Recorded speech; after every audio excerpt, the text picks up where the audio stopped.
Good morning, and happy Friday. Happy cold, cold Friday to you. It is cold outside. This has been a heck of a week with all that snow and all that stuff. So, but I have a great show for you this morning, and you know how much I love young people. But I'm going to highlight two young people who really have the world by the tail, and you see them here first. You know, that's what I say. You remember I used to have Shaka Senghor on, and he said, he put a video on, he's out in California, Oprah, he's been on Oprah and all that stuff, and he said, Brenda Perryman had me on first. So I discovered new talent. You're destined for success. And my first guest is Dion Mixon. He's a designer, he's a brand maker, and so forth. He's also, what's intriguing about him is that he has a design for a new City of Detroit flag. He thinks the City of Detroit flag needs to be updated. Good morning. Good morning, morning. How are you? I'm good. Cold, but I'm good. I know, but you have warm heart. You could be cold with a warm heart. Now, Dion, you went to Cass, right? Yes, I went to Cass Tech, and I also went to Spain Elementary Middle School on Bobian, and I graduated from Western Michigan. Oh, okay, Broncos. Bronco, yep. So BFA graphic design. Yes, so you're a graphic designer. So a graphic designer, what can they do? So their job is to communicate visually, so they can do anything from branding, creating logos and visual identities, to motion design. So motion graphics, having like different animations for various visuals or whatnot for whatever the client asks for. So a long range. Yeah. So say if I wanted a logo, well, I have a logo, but say if I wanted another logo, Yeah. then what would you do? What would you recommend? Would you take, you want to know what I'm trying to do or what? Right. So the questions I would ask you is, what does your company or your organization stand for? Like, what does it mean? Like, I want to get to the authentic self, the authentic identity. So a lot of times studios, they look for that strategy. So understanding, who you are and why you exist and what you are here to give the world. And we base the identity, the logo, on that meaning. Okay, and your logo, when the people see your logo, they should see you. Yeah. They should be able to resonate or connect with your storytelling. So, Right. And it has to be authentic, and that's the best type of brand, to have an authentic. Absolutely. So you work now for a company. What is it? So I work for a design studio called Gyro. They're located downtown Detroit, right across from the Transit Center. We specialize in brand identity. So from the logo to the visual language, meaning like the color palette, the typography, any photography styles, graphic elements, and how it'll all be put together and work together consistently. Okay, so what intrigued me about you is that you said Detroit needs a new flag. Yes, they do. They need a new flag, and so you have designed a new flag. Yes. We have some photos that we are going to put up as soon as Sean gets them up of not only your new flag, but you also invented a game, and you also write novels. Yes, so the game, one of my thesis ideas at Western was the flag, and then my other thesis idea was this board game. So there are not a lot of minorities. Oh, now there's a flag. Tell the audience about it. So the current Detroit flag. It's going to come up somewhere in this. So in this image, the black represents resilience, white is for righteousness, blue is for progression. The star represents Detroit geographically, and the points of the star represents the industries Detroit has excelled at the most. So the auto industry, music, art and design, life science, and high technology. And then that white form that's rising to the right, that symbolizes the Detroit River and also the Yes. city motto. We hope for better things, they will rise from the ashes. That came out from the fire of 1805 that burned down the city, and one of the French priests, Gabriel Richard, came up with that city motto. And so what you see is the Detroit River, a simplified rendition of the Detroit River rising from the ashes. Right, I see that. It's so symbolic. And you have a shirt too. Yeah. Yeah. In fact, you're wearing it this morning. Well, they'll see it when we come back Right. live, but you see the shirt and there's the flag Yep. and the waterway. I think that's why did you decide to make the waterway white as opposed to making it blue and putting the white where the blue is? So that was based on like a design technique. Oh, there's the old flag on the bottom. Yeah, bottom right. So the current flag of Detroit, it was a design in 1907 by a city chancellor named David Hyman. He was a Jewish guy, and he mainly based the design on what the history of Detroit was at that time in the late 1800s. So it really just symbolizes European colonialism. The corners of the flag represent the founding by the French, and then the seizing by the British and the American people. So, but there's nothing that kind of resonates with Detroiters today, especially within the 20th century.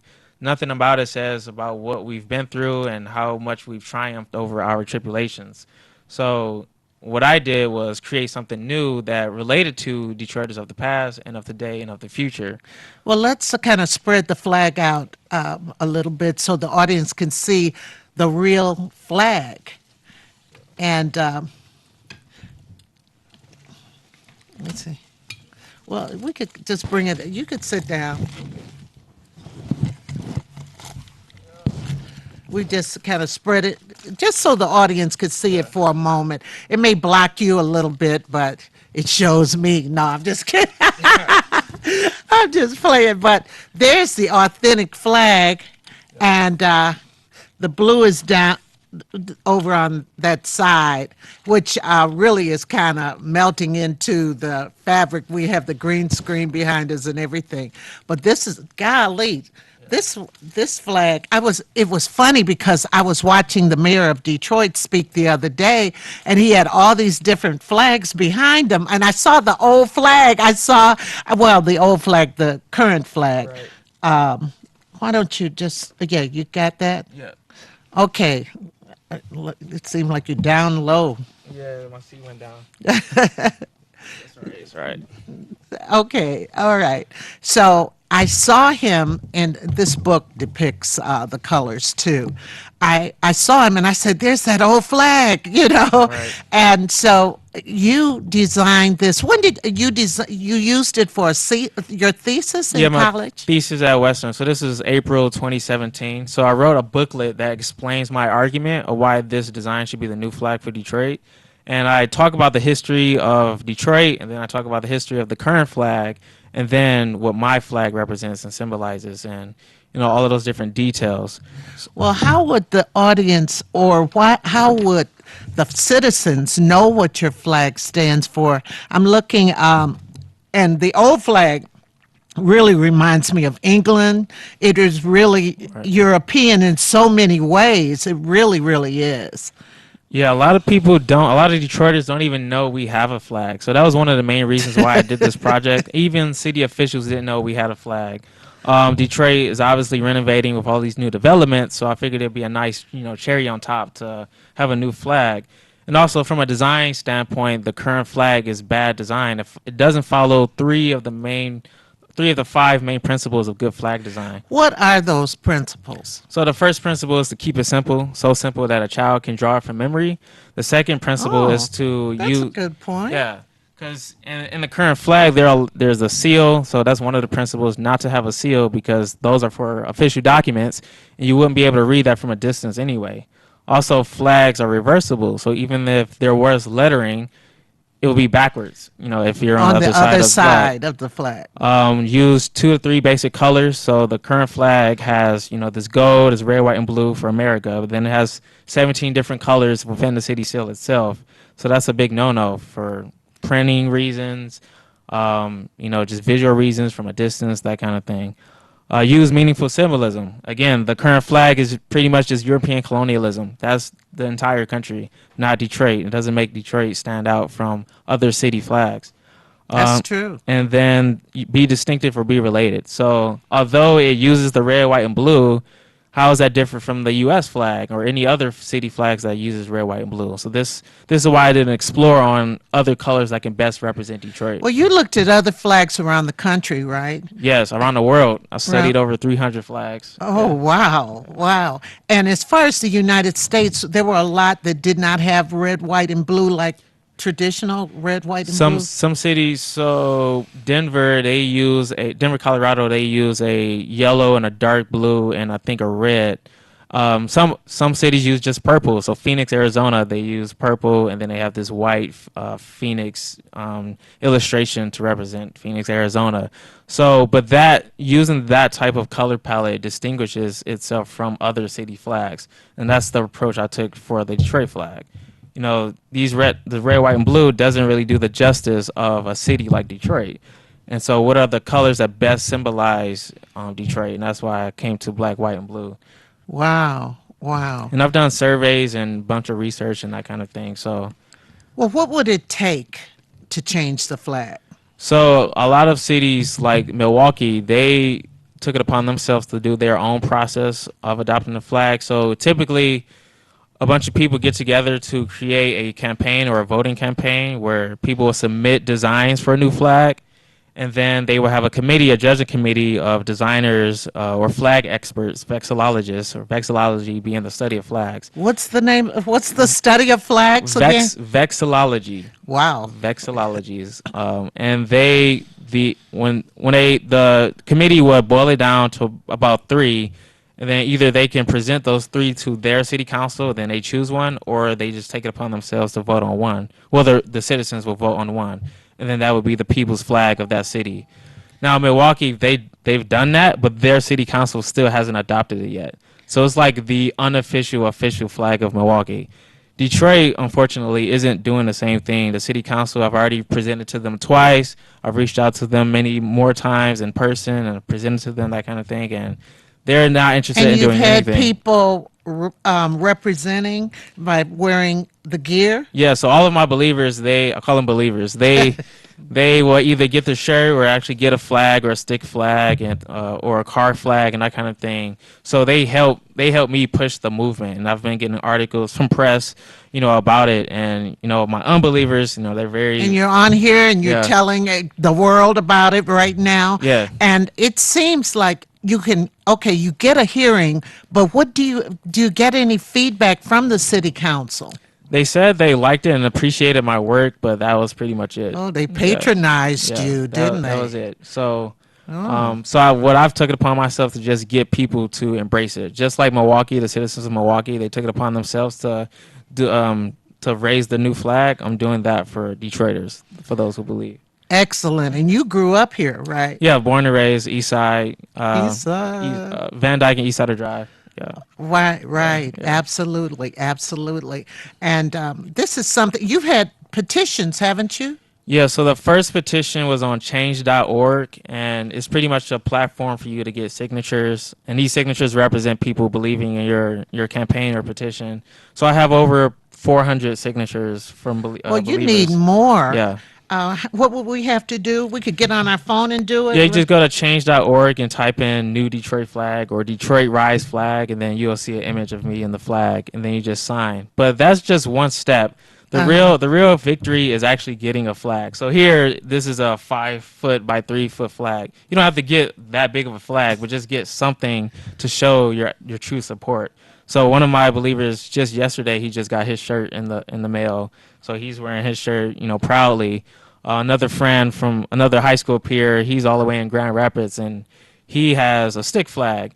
I got an email from a guy in Shelter Bay, Washington, the state of Washington, and he has the flag, an actual flag, raised up, mounted up on a pole within his community. So that was a Wow. big that was a This big deal. flag, your flag? Yes, my flag, a guy from the state of Washington. Isn't that great? Well, Yeah, I love the fact that you're yeah. doing this, and I don't want you to give up. Oh, yeah. You need to be vigilant about it. You have put so much work into it. Yes, thanks. Yeah, and the unbelievers, they say, this needs to stop. Why does this keep The getting pressed? And unbelievers I'm that like, this is oh, not gonna stop. It's it's gonna like a live. novel. The unbelievers. Yeah, I'm not gonna stop. Because 2100, the year 2100, Detroit. Are we still gonna rep this? No one is even repping the current flag, so that gives you an answer right there. But are we gonna, being a city of design, by the way, UNESCO City of Design? Right, right. Why are we showing ourselves like this? Is kind of embarrassing, visually embarrassing, to have a badly designed flag. I mean, it was relevant to that time, but the new standards do not allow for this to happen, both symbolically and visually. Well, something else that this young man has done, and I think we have a video on it.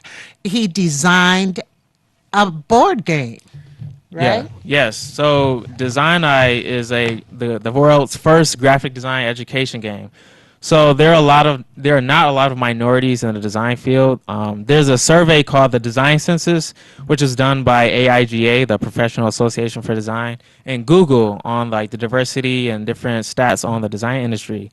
And 3%, as of this year, 3% of designers are black, 8% are Hispanic or Latino, and 9% are Asian. And so I thought, well, how do we get a lot of minorities interested in design to know that it's a career path that they can take? Because there are a lot of youth who are creative, but don't know that they can do something with that. So I created this game to encourage youth to get into design. Yeah. Well, what is the object of this game? So you are a student competing for acceptance into a prestigious design school called the Haas, and you have to build a portfolio of 5 works of art. And each work of art is represented by this gold card, this portfolio card. So you need 5 of those cards to win. So the first one to finish building their portfolio wins. You play by sketching or answering through a deck really quickly. But most of the game involves you mainly sketching. And these are your original ideas. And you have 2 minutes to sketch. Wow. And then once you're done sketching, you present your ideas to your opponents, to the rest of the players.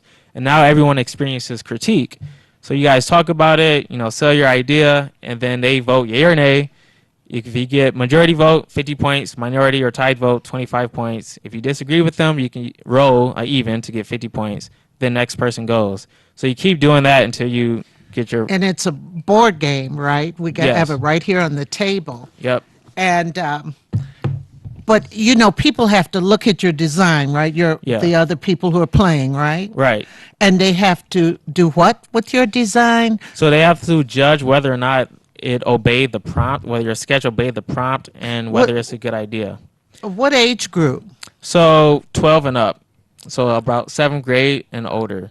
And I designed it in a way where even if it's just a bunch of 12-year-olds playing a game by themselves, they'd be able to understand and play it. Right. Now, the prompts on the cards or what? So the prompt. So there are 3 manuals to this game. Yes. There's the instruction manual, and then there's the studio booklet. The studio booklet teaches you everything. So it goes through branding, print design, packaging design, experiential design, web design, and motion design.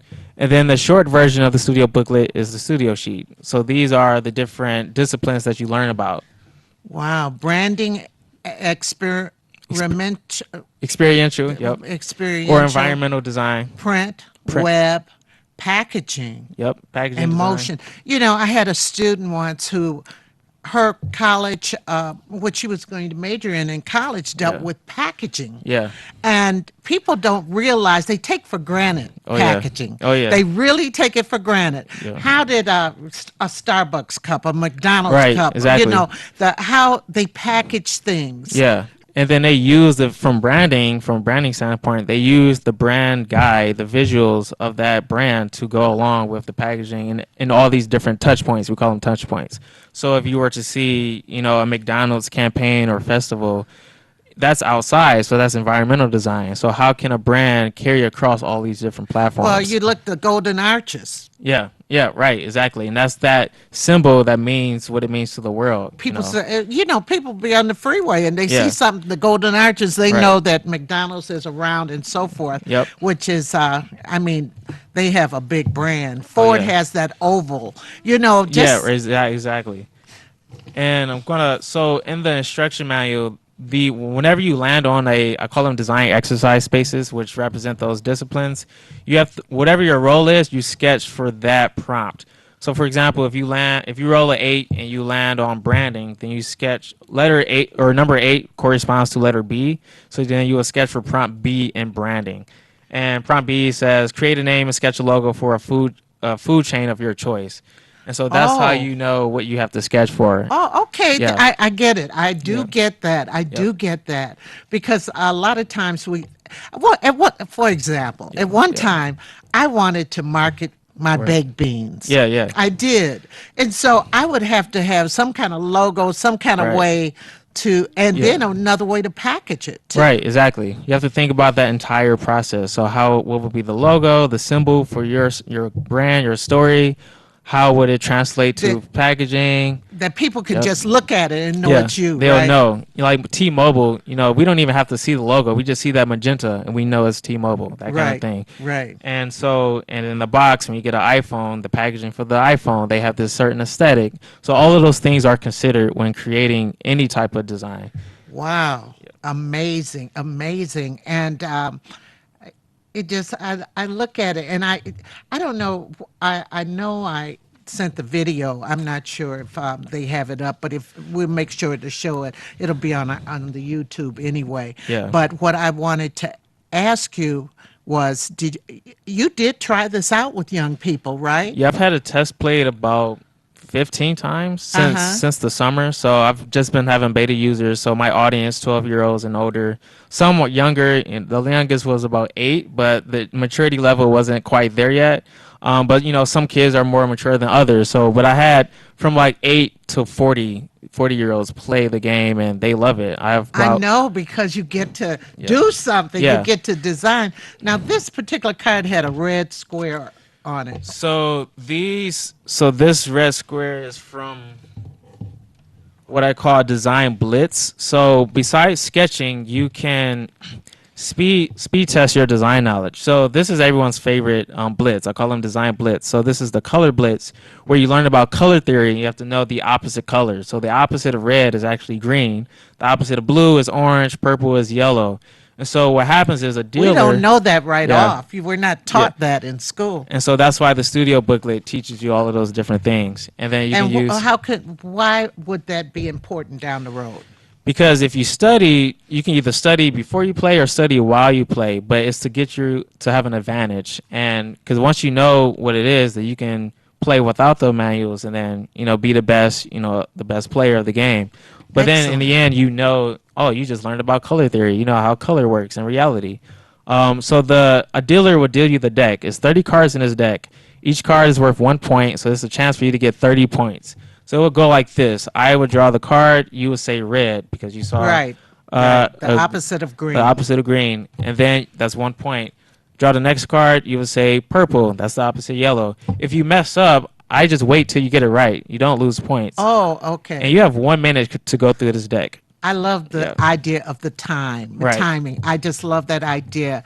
So what are you going to do? How are you going to market this? So, as you know, I've created a video I directed a video for the game, and then I finally revealed the website for it. So, one of my ideas is to do So a if Kickstarter, people want to look at the website, what is it? designigame.com. Design I, and Game. that's not design with the letter I. Right. EYE, Design I. Designigame.com. And let's, because we have a few more minutes, let's tell the audience too, when are you going to, when will this be available to the public? So that I'm not sure yet because I need a lot of funding. So I Right. plan to do a Kickstarter, but I plan to build an audience first before I do the Kickstarter. But I need, some thousands to have it mass produced. And that kind of then thing. aren't there grants? So I do work with a mentor in education in Detroit Public Schools. So he's going to help me kind of get into these different school districts to see what they can do, how they can support me. But yeah, that is the main goal, to get funding to mass produce it and then to have it available. Well, briefly, let's tell the audience about your writing, your novels. So I wrote a novel series called Lethal Creed, the Lethal Creed saga, and it's about this Detroiter, this soldier who joins the military because his brother is in the military, and that's pretty much what he thinks is his purpose in life. But he has this dream of someone telling him that that's not all you're going to do in life. And from then on, there's another World War III, and then there are superhumans, and then there are aliens. And so he goes through this journey trying to figure out his purpose in life. So it's about this existential crisis kind of thing, and then there's a lot of fantasy and sci-fi action adventure. And it's called Lethal Creed because he is this Christian. He has these beliefs, and he struggles between being a spiritual soldier versus a mortal soldier. So I've written three. There'll be 5 books. I've written 3 so far. Lethal Creed Genesis, which covers like the Can we identity get of. these anywhere? Yep, they're available on Amazon. So if you just go to Amazon and type in Lethal Creed or my name, Dion Mixon. Dion Mixon. Yep. That's Dion. Deon. Deon. Deon. Oh, I'm sorry. No, that's okay. A lot of people, a lot of people think there's always Dion, but nope, it's not It's the case. I'm sorry. Deon, and you can go to dionmixon.com and you'll see the books there in the writing tab. So Lethal Creed, that's the name of the series. Lethal Creed Genesis is book 1. Lethal Creed Evolution is book 2, and Lethal Creed Chronicles is the latest book 3. And I'll be writing 2 more to finish the series. Yeah. Well, I love the fact that you have such an imagination. Thanks. I love that so much. And that's so important because in life, so many people lose their imagination the Right. older they get. Oh, yeah. But I always tell people, continue to use that imagination. I believe in it so much. Thank you. Yeah, there are people who've told me, yeah, man, I wish I would. I wanted to write a book. I had this idea, but then they put it down. So I would tell them, no, you have time. You just have to make time for what you want to create. Yeah, So, yeah. And it becomes a passion with you. Yeah, It's like you don't feel complete till you've done it. Yeah, exactly. The idea is there, then it just stays with you until you get it out there in reality. So, Absolutely. I'll never forget, I wrote this poem during a class I was teaching at OCC, and I wrote this poem, and then when the students, they were working on something, and then I read it to them, and they Right. said, who did that? Who wrote Yeah. that? I said, I did. I almost felt puzzled. Right. But from there, I just kept on going. Exactly, yeah. Yes. Yep. And I want you to keep on going. Oh yeah, and do you want the video? So Yes. Oh, we have that video ready for, let's quickly look at the video about your game.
Well, you saw him here first, everyone. It's such a creative young man. Dion, I wish you the best of everything. I'm going to keep up with Thank you, you. and I love bearing witness to what you've created. thank you for And having me. I'm very proud of you. Now, everyone, stay tuned. I have a wonderful young lady here who just published her first book, and it's number one on new books for children on Amazon. Imagine anybody could do this stuff. Well, maybe not anybody, but you just have to try. It's about a try, isn't it? Yeah, and it's about believing in yourself for sure. Believing in If yourself. no one's gonna believe in you, believe in yourself. So, Right, yeah. right. That's where it should start, Yeah, really. exactly. Yeah. And we'll be back in just a moment.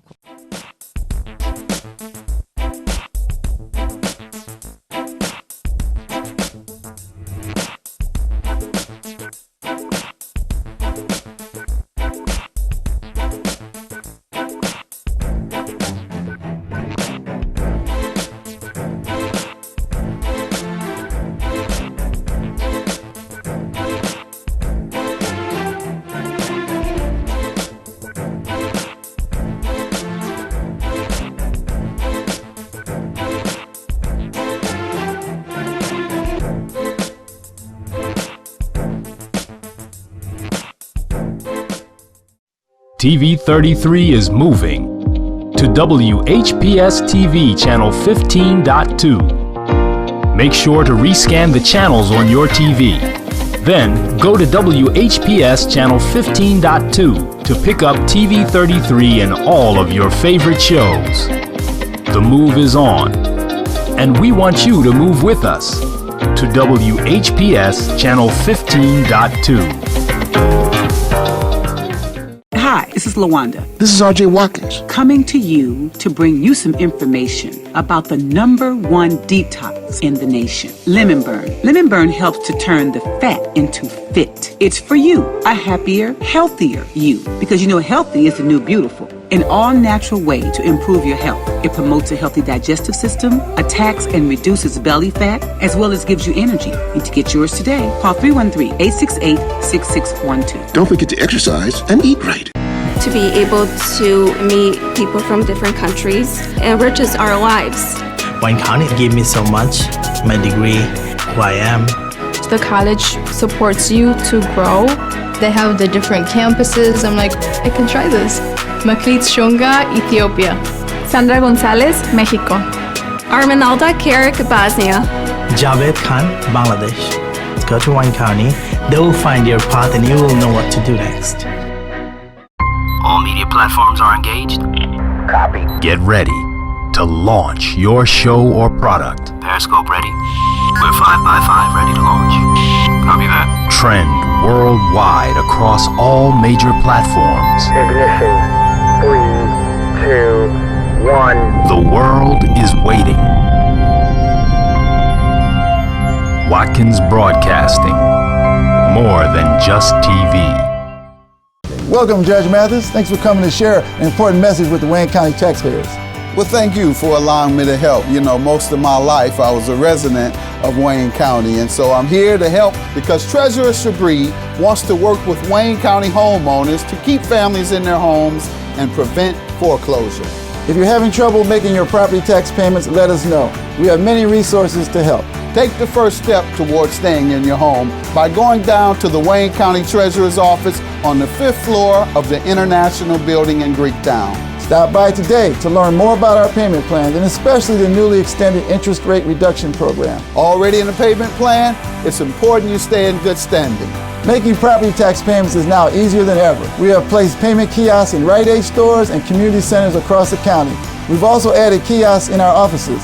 Contact us at 313-224-5990 or email us at taxinfo@waynecounty.com.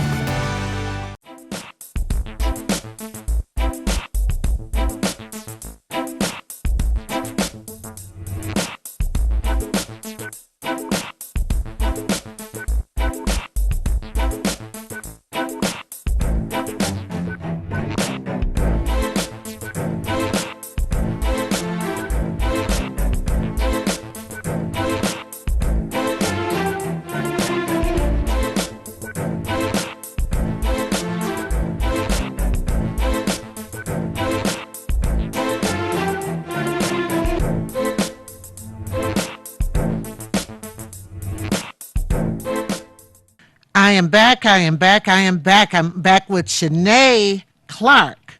Now, she has a story for you, and I'm excited about it, very excited.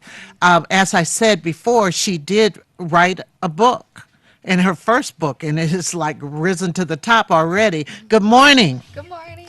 How are you? I'm doing good. How are you? Fine, fine, fine. Now, you have quite a story. Let's quickly do a little background. Are you originally from Detroit? No, I'm actually from Inkster, Michigan. Oh, okay. Outside of Detroit. I lived there as a tiny girl. We moved out of Inkster when I was 5, which was about 100 years ago. Yeah. So, but I lived on a street named Powers. Okay, yeah. And you were from Inkster, and where'd you go to high school? I actually went to 3 different high schools, but I graduated from Romulus High School. Okay, and after high school, what did you do? I actually went on to college. I went to Western Michigan University, so. Wow, wow. Like our first guest. Yeah. I never get 2 Broncos in the studio. Yes. And then what? I end up getting pregnant, and I end up leaving college and coming home to finish my career as a hairstylist. So I've been doing hair about 13 years. I did hair. 13 years? Yeah. You look like you're 22 years old. No, I'm not. I've done hair for a long time with like clientele. Just taking it really serious for a long time since I was like young. Where do you do it? Well, right now I'm in I have my own salon studio, but I'm actually in hair school right now obtaining my cosmetology license. So I'm actually in a process of like turning a hustle into like a real career. To be honest. Right. To be honest about it. That's what stage I'm at now. So I'm making some adjustments to what I've been doing for a long time to really take it to that next level. So. Now, your son was born with some challenges, right? Yep. Why don't you tell the audience about it? Okay. My son, his name is PJ, Pierre Clark. He was born with auditory nephropathy spectrum disorder. What is that? It's a condition where some of the nerve cells were damaged, and if like one nerve cell is off, it will mess with the brain translating what language is and understanding what language is. So he had to have a surgery. It was a 17-hour surgery. He had it at the University of Michigan, and they went in and they put an internal part, and he also has an external part. For his hearing. For his hearing. So now he can hear. His normal hearing is different from ours, but it's his normal. So he can. What makes his hearing different? Well, the way that they hear, and I have asked like other people that have cochlears, they hear more so of it may sound robotic to us at first, but to them, exactly how our language sounds. His language, that's his normal, if that makes sense. So what you're hearing right now is your brain translating what's going on and what's coming out of it. The brain is a beautiful thing. Like I know. It's amazing. It's amazing. So I learned a lot with that too, just how the human body works. But he's able to hear now. He hears exactly what I'm saying right now. His normal. So he doesn't hear it like at a different pace or anything like that. It's just his normal. So, and sometimes it affects the speech, right? Yeah, it can. It does. It did affect his speech. So he's about to be 5 years old right now. His speech is about at a level of a 2-year-old. But cognitive, he thinks he's 15. He actually thinks he's 15, and he's going on 5. So he's very up to be alert. It didn't slow him down mentally, thank God. But, it's different for every child. So I was blessed to be able to have him still be alert.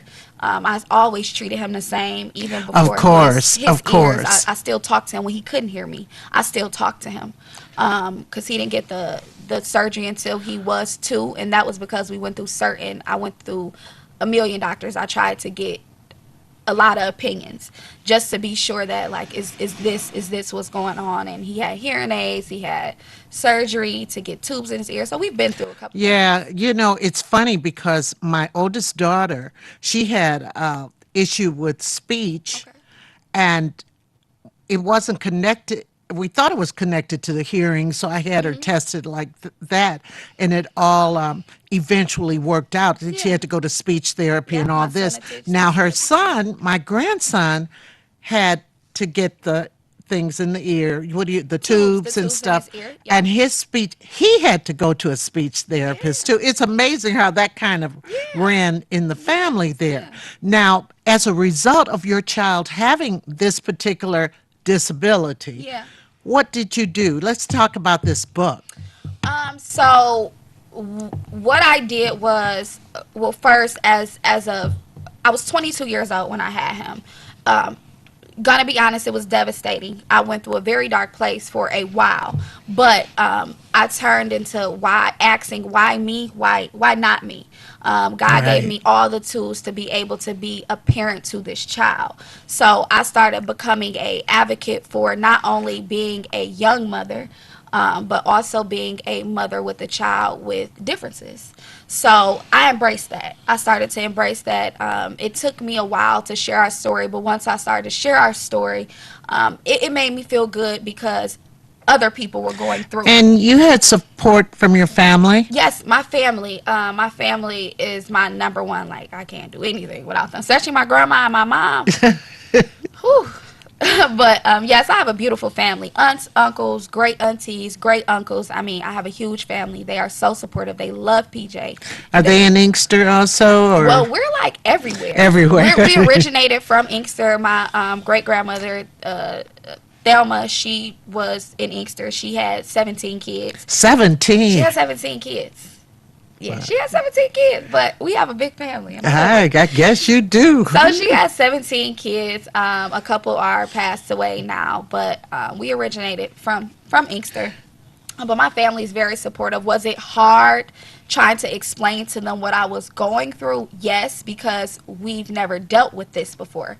My immediate family, nobody in my family has any type of disability that they would, put on paper. Right. So it was different. It was different. They thought like, okay, why are you running to the hospital? Nothing wrong with that baby. Just pray, pray it away. And I'm like, look, we have to deal with That's this. always our mantra. Yeah, like pray it away. My grandma, oh, ain't nothing wrong with it. I'm like, grandma, it is. So at times it was hard because I had to battle it alone, but I know I had their support. They didn't want it to be, but once I became comfortable with it, and they see how I embrace it, they love PJ. They fall right in line with him. They know how to work his ears. They've been to the appointments. They were there when he first heard my voice. Oh my God. Yeah. Did you cry? I did cry. I choked up. I couldn't believe it. And he looking around. He like, where's this voice coming from? And it was just amazing. It was like he was born again. And it was like I was going through that whole experience of birthing him again. So it was cool. It's a roller. The journey. Journey, but right.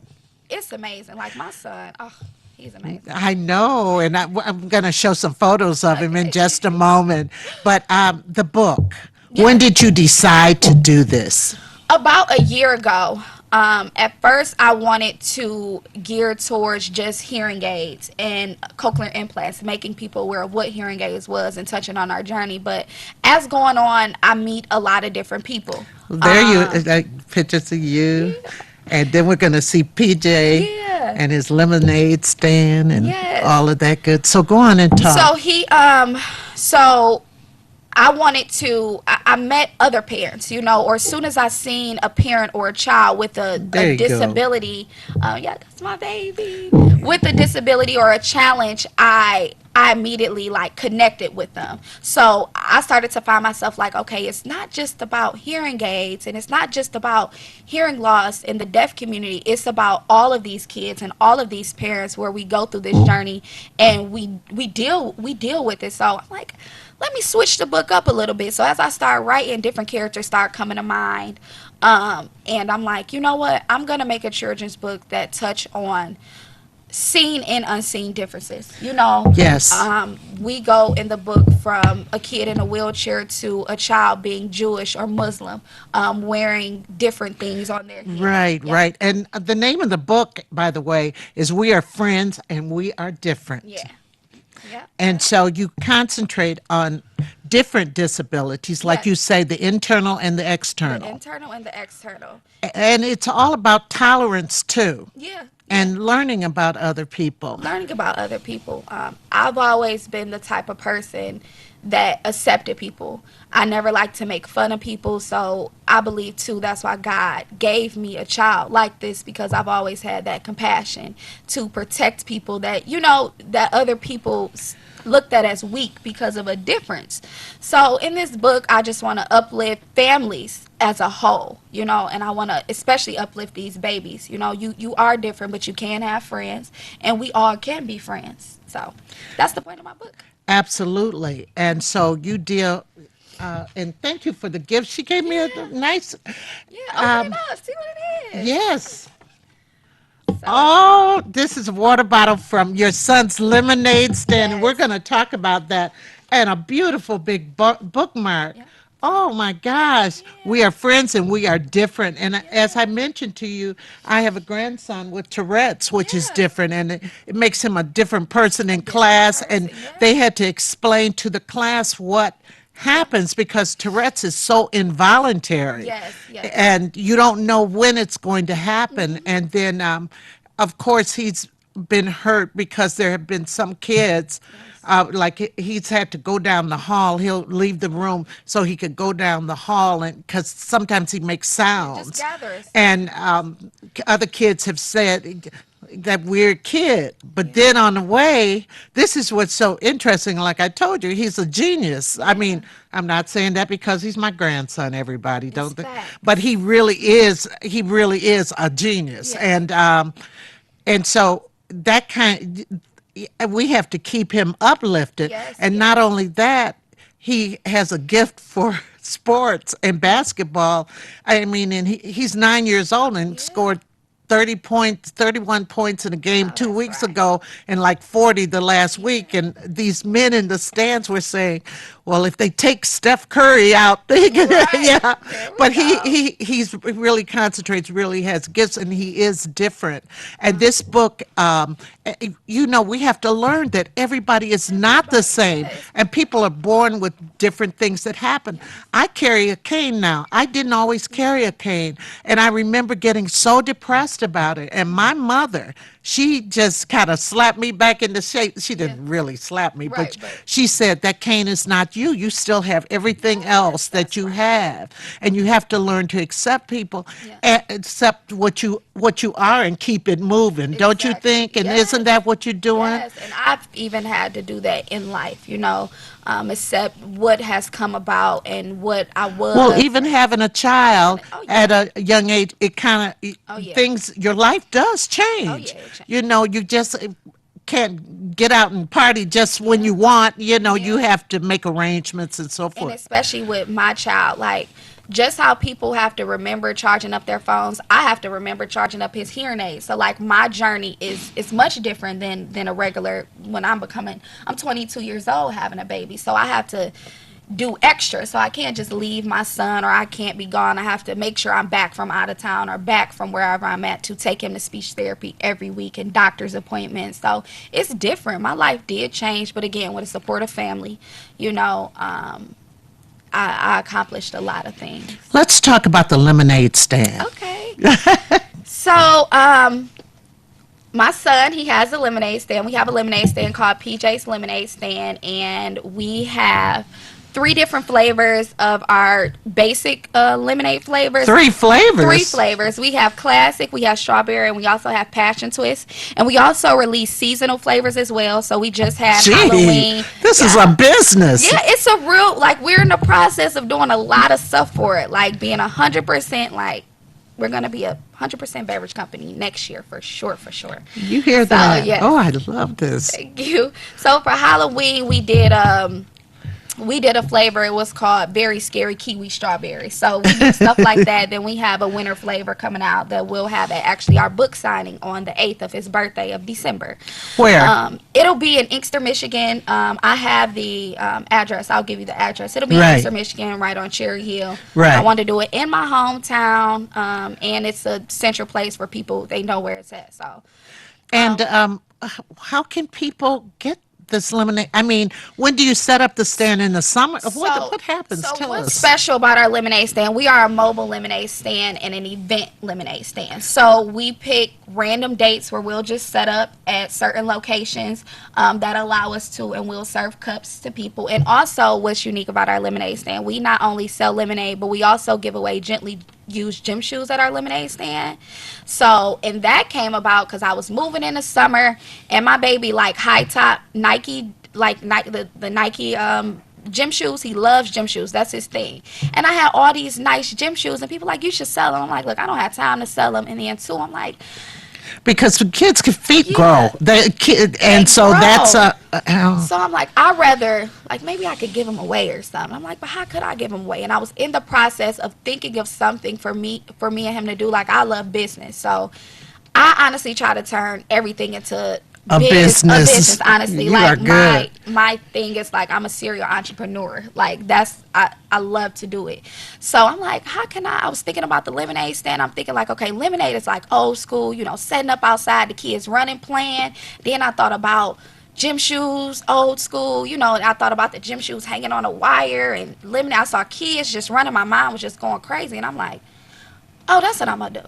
I'm going to start a lemonade stand with my son, and then we're going to give away gently used gym shoes. I can get rid of these gym shoes, and, you know, we can also have a business in a process. So it started in June, and when it started, it took completely off. Like, it was just people gravitated towards us to support our first lemonade stand we did at the Seed to Feed picnic that Inkster, Michigan has every year. It's a community picnic, and we sold over 300 cups.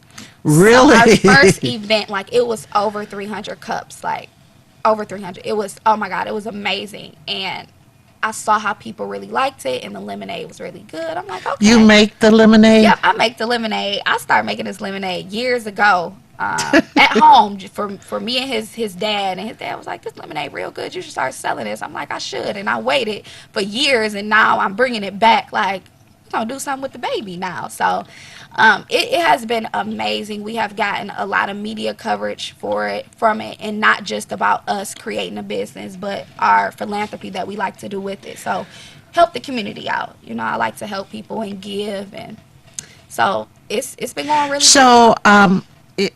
Do you do stands in Detroit too? Yeah, we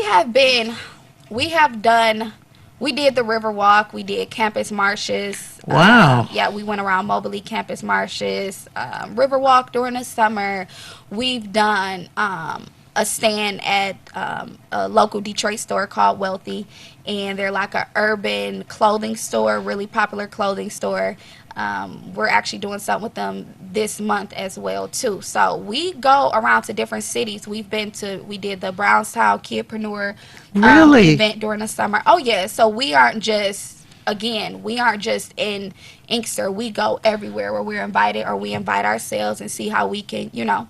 So you're a stylist, hairstylist. Yes. You're an author, and like I said, were you amazed about the Amazon thing? I was. You know what I did? Tell the audience again what it is. It is the #1 new children's book release on Amazon. I silently released it like a couple of days before I released it publicly on my social media platforms, and I released it to like family and friends, and also I attend hair school now at a Beta Institute, so I was telling like my clients about it, and people were buying it and like, oh my God, it's really nice. So before actually it was released to the public, it was already like #1 already. Isn't that amazing? Isn't that amazing? I'm like, oh my God, and people really took to it. I'm glad that they're hearing the message that I'm trying to get out. So yeah, it's cool being #1. I'm ecstatic about it. My mom is like overjoyed. She is like, you know, uploading, and you know how moms do. She going crazy.